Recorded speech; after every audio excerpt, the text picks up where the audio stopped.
স্বপ্ন, অপরূপা গুহ। স্বপ্ন তো অনেক ছিল আমার, পূরণ হলো কই। কত চেষ্টা করছি দিনরাত, তবু ভাগ্যের চাকা ঘোরে না। সবাইকে কত যত্ন করেছি, অথচ ঘর যে পর।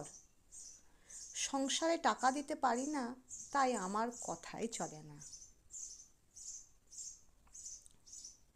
পাড়ায় যাদের চিনতাম না, তারাও বেশ চেনে আমায়। দেখলেই দৌড়ে আসে খোঁচা মেরে কথা বলার জন্য। বন্ধুরা যেন দেখেও দেখে না, বেশ হাসাহাসি চলে যে। একটা কাজ পেলে হয়তো ফিরে পেতাম সে লাবণ্য। চাকরিটা হয়েও হলো না, তাই লাবণ্য মুখ ফিরালো। আজ 2 বছর কেটে গেল যে, একা আমি যেন যাযাবর। বেকার বলে হয়তো নেই কারোর চিন্তা ভাবনা খুব। একাকী এখানে ওখানে ঘুরি, কারো ওপর করি না নির্ভর। ধন্যবাদ।